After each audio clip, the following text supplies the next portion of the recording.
आजकल का जो नॉर्थ वेस्टर्न ईरान है उसमें लोगों ने 8th सेंचुरी बीसी में अपने राजा को वहां से हटा दिया क्योंकि वो नहीं चाहते थे कि एक ही इंसान के पास सारी ताकत हो और पूरा एरिया उस एक इंसान की मर्जी पर चले। लेकिन बिना लीडर के पूरी कंट्री क्योस में आ गई। छोटे छोटे किंगडम्स बन गए, छोटे विलेजेस बन गए, सब एक दूसरे से लड़ रहे थे। उस वक्त छोटे से गांव में एक आदमी था जिसका नाम था डियोसिस। डियोसिस का बहुत बड़ा नाम हो रहा था क्योंकि वो किसी भी डिस्प्यूट को बहुत ही लॉजिकली, ट्रांसपेरेंटली सॉल्व करता था। उसका इतना ज्यादा नाम हो गया कि लोग जज के पास जाने के बजाय उसके पास आते थे अपने केस सॉल्व करने के लिए, और जो भी वो डिसीजन लेता सारे लोग उसको मान लेते। डियोसिस का बहुत ज्यादा टाइम अब इन चीजों में जा रहा था और इसके आसपास के बहुत से लोग उसे एक कॉमन आदमी मानने लगे थे। डियोसिस को यह बात पता चल गई थी कि अब वो एक बहुत ही कॉमन इंसान बन गया है। डियोसिस को यह बात पसंद नहीं आई। वो बहुत बड़ा आदमी बनना चाहता था, इसलिए उसने सडनली मना कर दिया कि अब वो कोई भी केस नहीं लड़ेगा क्योंकि उसके खुद के भी काम है।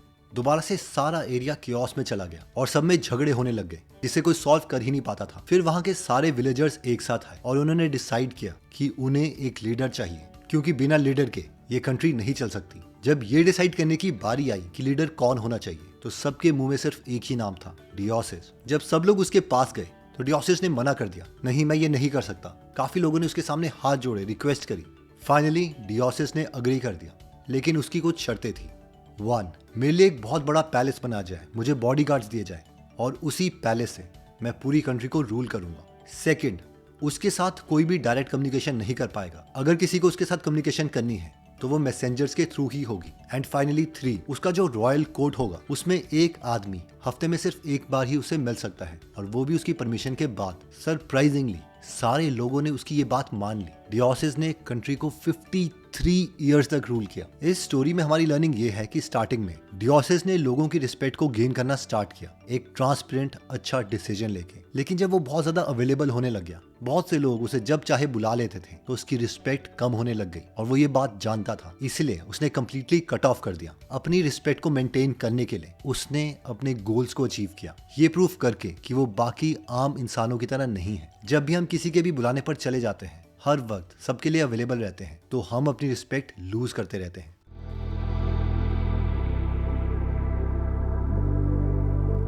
नेक्स्ट पॉइंट कहता है कि be royal in your own fashion. एक बार फ्रांस पे पूरा रेवोल्यूशन छाया हुआ था। वहां के लोग बहुत गुस्सा थे, उन्हें चेंज चाहिए था। उन्हें अपना राजा चार्ल्स 10 बिल्कुल भी पसंद नहीं था। इसीलिए जुलाई 1830 में फ्रांस के लोग गुस्सा हो गए और उन्होंने बहुत बड़ा प्रोटेस्ट किया, जिसको देख के चार्ल्स 10 डर गया और अपना सारा राजपाट छोड़ के वहां से भाग गया। मगर अब एक नई प्रॉब्लम आ गई थी। फ्रांस का राजा अब होगा कौन? फ्रांस के काफी इंपॉर्टेंट लोग एक साथ आए, उन्होंने लोगों से पूछा और फाइनली सबने मिलकर डिसाइड किया कि Louis Philippe Duke of Orleans को ही राजा बनाया जाए। ये बहुत ही एक डिफरेंट काइंड का राजा था। इसकी कोई रॉयल फैमिली नहीं थी। ये कोई महंगा ताज नहीं पहनता था, महंगे कपड़े नहीं पहनता था। बिल्कुल एक आम इंसान की तरह रहता था। एक सिंपल सा ग्रे हैट और एक छतरी। अपने पैलेस में रहने के बजाय ये पेरिस की सड़कों में वॉक करता, नॉर्मल लोगों से बात करता, एग्जैक्टली एक आम आदमी की तरह। ये वहां पर किसी बैंकर से भी मिलता तो भी उन्हें अपने बराबर ही ट्रीट करता। जहां पर बाकी सारे राजाओं को पावर और वॉर पसंद थी, लुइस फिलिप को एक नॉर्मल जिंदगी पसंद थी। शुरू शुरू में वहां पर हर आदमी को लगा, वाह क्या राजा है, ये तो बिल्कुल हमारी तरह है। लेकिन थोड़े टाइम के बाद सारे के सारे लोग इससे इरिटेट हो गए। उन्हें एक ऐसा राजा नहीं चाहिए था जो अपनी पावर ना दिखा पाए। वो चाहते थे कि उनका राजा स्ट्रांग हो, पावरफुल हो, लोग उसे रिस्पेक्ट करें, ना कि छाता लेके वो नॉर्मल आदमियों से बात करता रहे। उसके बाद थे वहां के बैंकर्स, जिनको लुइस फिलिप अपने बराबर ट्रीट करता था। एक बार लुइस फिलिप एक बैंकर को मिलने गया, लेकिन वो उसे मिलते टाइम लेट हो गया और उस बैंकर ने उस राजा को सबके सामने डांट दिया। इमेजिन करो, किंग ऑफ फ्रांस को डांटा जा रहा है एक स्कूल बच्चे की तरह। और इसके बाद जो कॉमन जनता थी वो भी इससे इरिटेट होने लग गई, क्योंकि उन्हें लगा कि उनका राजा पावरफुल है ही नहीं। नॉर्मल लोग उसकी रिस्पेक्ट ही नहीं करते। दोबारा से जो फ्रांस के लोग थे वो रेस्टलेस हो गए। उन्होंने दोबारा से प्रोटेस्ट करना स्टार्ट किया। वो चाहते थे कि दोबारा से इलेक्शन हो। लुइस फिलिप पहले उन्हें काम करने लग गया। उसने अपने प्राइम मिनिस्टर को ही वहां से हटा दिया। उसे लगा इस वजह से लोग उसे प्यार करेंगे, लेकिन ये बैकफायर कर गया। लोगों को लगा कि हमारा राजा तो वीक है, अगर हमारे एक नॉर्मल प्रोटेस्ट से इसने अपने प्राइम मिनिस्टर को फायर कर दिया तो हम इससे कुछ भी करवा सकते हैं, जिसकी वजह से ये प्रोटेस्ट और बढ़ गया। लोगों ने गन फायर करना स्टार्ट कर दिया, जिसको देख के 23 फरवरी 1848 को लुइस फिलिप डर गया। वो भी अपना राजपाट छोड़ के वहां से भाग गया। इसके बाद फ्रांस में कोई सक्सेसर ही नहीं था। इस स्टोरी से हमारी लर्निंग ये है कि जो लोग हैं वो कभी भी एक कमजोर और एक ऑर्डिनरी इंसान को अपना लीडर नहीं मानेंगे, और अगर एक लीडर बहुत ही ज्यादा कॉमन बनने की कोशिश करे तो वो अपनी रिस्पेक्ट लोगों से खो देगा। ये कॉन्सेप्ट शुरू में बहुत अच्छा लगता है कि एक आम आदमी की तरह एक लीडर रहे, लेकिन रियलिटी में कोई भी एक हाई कमांड पोजीशन वाला इंसान एम्पैथेटिक हो सकता है, लेकिन अगर उसे रिस्पेक्ट गेन करके रखनी है तो वो कभी भी एक नॉर्मल कॉमन मैन की तरह नहीं बन सकता, वरना जो भी पोजीशन उसे दी गई है वो अपनी ड्यूटीज कभी भी नहीं निभा पाएगा।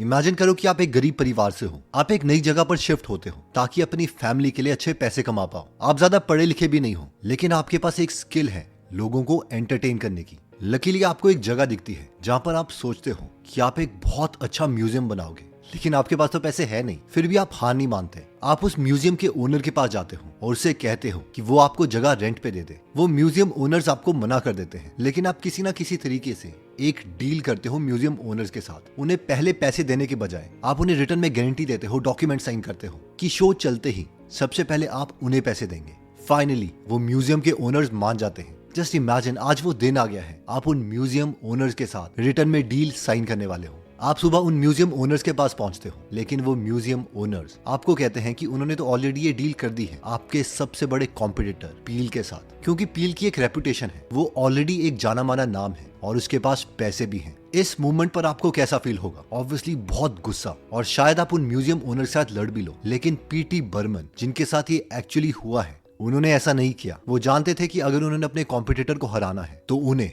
उसकी रिस्पेक्ट, उसकी रेपुटेशन छीननी पड़ेगी। पीटी बर्मन देखते हैं कि उनके कॉम्पिटिटर पील का सबसे बड़ा एक शो है जिसमें वो एक लड़की को हिप्नोटाइज करते हैं और उससे जनता बहुत अमेज हो रही है, और उसी की वजह से उसकी रेपुटेशन है, उसका शो हाउसफुल जाता है, लोग उसे पैसे देते हैं। आप सोचते हो कि क्यों ना मैं उसका मजाक उड़ा दूं। आपके पास जितने भी थोड़े पैसे बचे थे, आप उसका फ्री में एक शो ऑर्गेनाइज करते हो। आप एग्जैक्टली अपने कॉम्पिटिटर की तरह उस लड़की को हिप्नोटाइज करते हो और ऑडियंस को यह दिखाना चाहते हो कि जब आप एक छुरी लोगे और उस लड़की का हाथ काट रहे होंगे तो भी वो लड़की आपको कुछ नहीं कहेगी, लेकिन जैसे ही आप हाथ में छुरी पकड़ते हो वो लड़की पैनिक करके भागने लगती है। लोग बहुत हंसते हैं और उन्हें लगता है कि हिप्नोटिज्म सब कुछ बकवास है, और उससे भी इंपॉर्टेंट बात, उन्हें लगता है कि आपके कॉम्पिटिटर पील की ये सारी ट्रिक्स बकवास हैं, वो उन्हें बेवकूफ बना रहा है, जबकि पील ये एक्चुअल में कर रहा होता है। लेकिन इस इंसिडेंट के बाद किसी भी इंसान को पील की इस परफॉर्मेंस में मजा नहीं आता, क्योंकि आपने उनके मन में एक डाउट क्रिएट कर दिया है, जिसकी वजह से आपके कॉम्पिटिटर की रिस्पेक्ट, उसकी रेपुटेशन अब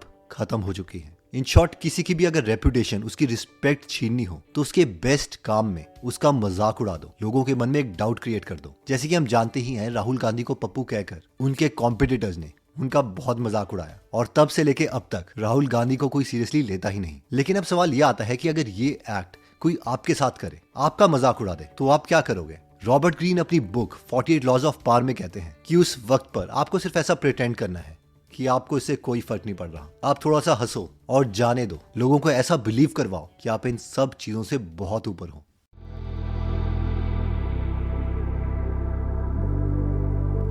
इमेजिन करो आप एक मार्केट में घूम रहे हो अपने ख्यालों में कि फ्यूचर में करना क्या है, लेकिन तभी आप देखते हो कि आपके आसपास जो लोग खड़े हैं वो सब आपको घूर रहे हैं, आपके बारे में बात कर रहे हैं। आपस में बात करते करते वो गुस्सा हो रहे हैं, और देखते ही देखते वो सब चिल्लाने लगते हैं। वो सारा क्राउड आपके पास आता है, आपके कपड़े फाड़ने लगता है और आपको गालियां देने लगता है। ये एक रियल कहानी है पीटी बर्मन की। जब 1836 में वो एक बाजार में जा रहे थे, वो बहुत ही खुशी खुशी अपना ब्लैक सूट पहनकर वॉक पर निकले थे, लेकिन तभी बहुत से लोग उन्हें देख के गुस्सा करने लगे, चिल्लाने लगे और कहा, यही एवरी है, पकड़ो इसे, मारो। एक्चुअली उस टाइम एवरी एक क्रिमिनल था जो मर्डर करके भागा था। पीटी बर्नम ने उस क्राउड को कहा कि मैं एवरी नहीं हूँ, मुझे छोड़ दो, लेकिन वो क्राउड उनकी बात मानने को तैयार नहीं था। बहुत हाथ पैर जोड़ने के बाद पीटी बर्नम ने कहा कि बस एक बार मेरे साथ सर्कस चलो, वहां पर तुम लोग मेरे मालिक से बात कर सकते हो, वो ये प्रूव कर देंगे कि मैं एवरी नहीं हूँ, मेरा नाम पीटी बर्नम है। जब वो सारे लोग सर्कस पहुंचे तब वहां पर सर्कस के ओनर टर्नर ने कहा, हाँ ये एवरी नहीं है, ये मेरा नया एम्प्लॉय बर्नम है। वहां से सारे के सारे लोग चले गए। उस वक्त बर्नम के साथ कुछ ऐसा हुआ जिस पर उसे बहुत गुस्सा आया। उसके मालिक टर्नर ने कहा कि ये जो झूठ है कि तुम एवरी हो, ये मैंने ही फैलाया था। बर्नम को लगा कि उसी के मालिक ने सब कुछ फैलाया, ऐसे कैसे हो सकता है। इस पर उसके मालिक टर्नर ने कहा, माय डियर मिस्टर बर्नम, ये सब हमारे लिए ही था, देखो तुम्हारी वजह से आज शाम की सारी टिकट बिक गई। इस पर बर्नम ने कहा, सर आप ये क्या बोल रहे हैं, देखो किसी भी तरीके की अटेंशन बुरी नहीं होती, एक बार तुम अटेंशन ले लो तो उस इमोशन को बाद में चेंज करके तुम उसे रिस्पेक्ट में भी कन्वर्ट कर सकते हो। बर्नम को अपने एम्प्लॉयर की बात याद रही और आगे चलकर उसने यही चीज की। उसने 1842 में पूरे शहर में फैला दिया कि उसे मरमिड की बॉडी मिली है। अब ये कोई एक्चुअल में मरमिड की बॉडी नहीं थी, इसमें एक मरे हुए मंकी की बॉडी के साथ एक मछली की टेल लगाई हुई थी। लेकिन उसने इस चीज की इमेज कैप्चर करके सारे न्यूज़पेपर में डाल दी थी और पूरा शहर सिर्फ इस चीज के बारे में बात कर रहा था कि क्या ये एक्चुअल में रियल मरमिड है या नहीं। और जैसे ही ये चीज फैल गई, बर्नम ने अपना सर्कस ओपन कर दिया और हफ्तों तक उसका सर्कस हाउसफुल रहा। ऑल्दो बर्नम ने पैसे तो बहुत कमाए, लेकिन इस प्रोसेस में उसे रिस्पेक्ट नहीं मिली क्योंकि वो इस नेगेटिव इमोशन को पॉजिटिव इमोशन में कन्वर्ट नहीं कर पाया। ये प्रोसेस एक रॉकेट के फ्यूल की तरह है। जैसे ही हम ये ट्रिक खेलेंगे तो बहुत से लोगों की अटेंशन हम पर आ जाएगी, लेकिन ये रॉकेट ऊपर जाएगा या धड़ाम से जमीन में गिरेगा, ये डिपेंड करेगा कि उस अटेंशन के आने के बाद हमारे पास जेन्युइनली ऐसी स्किल्स और कैरेक्टर है भी हैं जिसकी वजह से लोग हमें रिस्पेक्ट दे। अदरवाइज जो भी होगा वो बहुत जल्दी होगा। नेक्स्ट पॉइंट कहता है कि ऐसे एक्ट करो जैसे वो चीज तुम्हें कभी चाहिए ही नहीं थी। 1527 में हेनरी 8 ऑफ इंग्लैंड ने डिसाइड किया कि उसे अपनी पत्नी से डाइवोर्स लेना है क्योंकि उसकी पत्नी कैथरीन उसे बेटा नहीं दे पा रही थी। एक्चुअली कैथरीन हेनरी 8 के भाई की पत्नी थी जिनकी मैरिज 5 महीने चली क्योंकि हेनरी 8 के भाई की डेथ हो गई थी। और हेनरी ने बाइबल में ये चीज पढ़ी थी कि अगर तुम अपने भाई की पत्नी से शादी करते हो तो तुम्हारा कभी भी बच्चा नहीं होगा। लेकिन इसके साथ साथ एक और बड़ा रीजन था, हेनरी को एक जवान लड़की से प्यार हो गया था। कैथरीन को यह बात पता चल गई थी कि हेनरी अब उसके साथ नहीं रहना चाहता क्योंकि कैथरीन को यह लग रहा था कि हेनरी को यह शक है कि वो उसके भाई के साथ फिजिकल हुई थी। कैथरीन उसे बार बार कन्विंस करती रही कि उसके भाई के साथ कभी फिजिकल रिलेशन नहीं बना। इवन चर्च के पोप ने कैथरीन और हेनरी और पूरी यूनियन को ब्लेसिंग दी, जिसका मतलब यह था कि वो पोप ये मानता है कि कैथरीन एक वर्जिन है। अब उस वक्त पर डाइवोर्स लेना एक बहुत बड़ी चीज थी क्योंकि इसके लिए चर्च का पोप भी हेनरी को उसकी परमिशन नहीं दे रहा था। अब हेनरी ने एक चाल खेली, उसने सबको इग्नोर करना स्टार्ट कर दिया। सबसे पहले उसने कैथरीन के साथ एक बेड में सोना बंद कर दिया। उसके बाद कैथरीन को वो प्रिंसेस ऑफ वेल्स कहने लग गया, जिसका मतलब ये था कि वो अभी भी ये मानता है कि वो उसकी पत्नी नहीं बल्कि उसके भाई आर्थर की विडो है। 1531 में हेनरी ने कैथरीन को एक अकेले कैसल में भेज दिया जहां पर कैथरीन के पास कोई भी बात करने के लिए नहीं था। इस पर पोप को गुस्सा आ गया और उसने हेनरी को कहा कि कैथरीन को वापस लेके आओ, लेकिन हेनरी ने पोप को भी इग्नोर कर दिया और उस जवान लड़की से शादी कर ली। साथ में हेनरी को पता था कि पोप उसके लिए फ्यूचर में खतरा बन सकता है, इसलिए उसने कहा कि हम उस पोप के चर्च रोमन कैथोलिक चर्च से कोई रिलेशन नहीं रखेंगे। अब से हमारा अपना चर्च होगा, चर्च ऑफ इंग्लैंड। और इस नए चर्च ने हेनरी की नई शादी को एक्सेप्ट कर लिया। कैथरीन अकेले दूसरे कैसल में ये सुन के पागल हो गई। वो इस बात पे लड़ना चाहती थी, लेकिन कोर्ट और चर्च दोनों हेनरी के थे, जिस वजह से कैथरीन सदमे में मर गई। 48 लॉज ऑफ पावर बुक के ऑथर रॉबर्ट ग्रीन कहते हैं कि इस स्टोरी से हमारी 3 लर्निंग है। अगर हेनरी कैथरीन से लड़ता तो वो हार जाता क्योंकि कैथरीन बाकी लड़कियों की तरह नहीं थी, वो फाइट करना जानती थी, इसलिए उसने इसे इग्नोर किया। सेकेंड, अगर हेनरी पोप से लड़ता तो भी वो हार जाता और हेनरी ने उसे भी इग्नोर किया। और फाइनली हम जब भी लोगों को इग्नोर करते हैं तो हम उन्हें पावरलेस बना देते हैं, जिसकी वजह से बाकी लोगों के सामने भी उनकी कोई पावर, उनकी कोई रिस्पेक्ट नहीं रहती और हम अपना काम एग्जीक्यूट कर सकते हैं। 1971 में अमेरिका में एग्जैक्टली कुछ ऐसा ही हुआ था। न्यूयॉर्क टाइम में एक आर्टिकल पब्लिश हुआ जिसमें यह बताया गया था कि इंडो चाइना रिलेशनशिप में अमेरिकन गवर्नमेंट इंटरफेयर करी है। इससे जो हेनरी किसिंगर थे वो बहुत ज्यादा गुस्सा हो गए, जो कि प्रेसिडेंट निक्सन के साथ काम करते थे। वो इतने गुस्सा हो गए कि उन्होंने एक स्पेशल ग्रुप बना दिया जिसे कहा गया द प्लम्बर्स। इस ग्रुप का मेन मकसद ये था कि अब कोई भी इंफॉर्मेशन उनके ऑफिस से लीक ना हो। अब इस ग्रुप ने आराम से सिचुएशन को हैंडल नहीं किया, बल्कि उन्होंने एक इलीगल काम कर दिया। वो वाटरगेट होटल के ऑफिस में गए और प्रेसिडेंट निक्सन के ओपोनेंट्स की सारी फाइलें चुरा ली और इस स्कैंडल का नाम पड़ा वाटरगेट। और ये इतना बड़ा स्कैंडल था जिसकी वजह से प्रेसिडेंट निक्सन को रिजाइन करना पड़ा। इस स्टोरी से हमारी लर्निंग ये है कि जब न्यूयॉर्क टाइम्स में ये आर्टिकल पब्लिश भी हुआ था कि अमेरिका इंडो चाइना के रिलेशनशिप में इंटरफेयर कर रहा है, उस टाइम पर भी लोगों ने ज्यादा ध्यान नहीं दिया था और वो थोड़े टाइम के बाद उसे भूल भी गए थे। बट क्योंकि हेनरी किसिंगर बहुत ज्यादा गुस्से में थे, उनके एक्शन ने इसे और खराब कर दिया। सबसे बेस्ट चीज ये होती कि वो काम रहते और उस चीज को कंप्लीटली इग्नोर ही कर देते। जब भी हमारे खिलाफ कोई बोलता है और हम रिएक्ट करते हैं तो वो रिएक्शन दूसरे को पावर दे देता है और हमारी सारी रिस्पेक्ट, हमारी पावर छीन लेता है।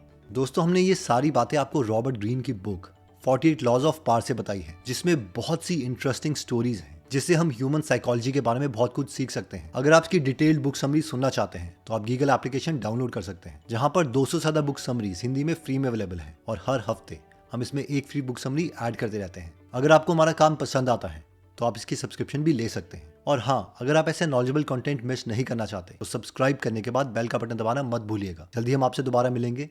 जय हिंद।